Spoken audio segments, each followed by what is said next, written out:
হামজা নুন জবর আং, ফা পেশ ফু আং ফু, সিন পেশ সু আং ফুসু, কাফ মিম পেশ কুম আং ফুসুকুম।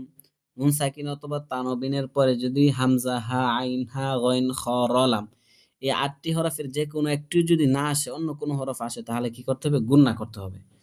আং ফুসুকুম।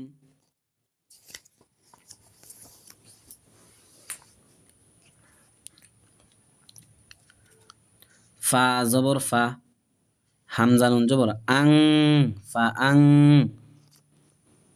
জাল র জবর জার, ফা আং দার, ফা আং দার।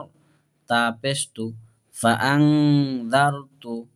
কাফ মিম পেশ কুম, ফা আং দার তুকুম। নুন সাকিনের পরে জাল আসছে, হামজা হা আইন হা গইন খ র লাম, ওই 8টি হরফের যে কোনো একটিও আসে না, এই কারণে গুণনা করতে হবে। ফা আং দার তুকুম। খয়া জবর খয়, র আলিফ দুই জবর রন, খয়রন। এখন দেখেন তানবিনের পরে কি আসছে? কাফ। আমি কি বলেছি? হামজা হা আইন হা গইন খ র লাম, এই 8টি হরফের যে কোনো একটিও যদি না আসে, তাহলে গুণনা করতে হবে নুন সাকিন ও তানবিনের পরে। খয়রং, কাফ জবর কা, সায়াদের সি, কাসি, র আলিফ দুই জবর রন, কাসিরন। ওয়াকফের আগে যদি 2 জবর থাকে, তাহলে 1 জবর বাদ দিতে হবে, 1 জবর বাদ দিয়ে 1 আলিফ টান দিতে হবে। কাসির, কাসির। নুন আলিফ জবর না, জবরের পরে খালি আলিফ, 1 আলিফ টান দিতে হবে।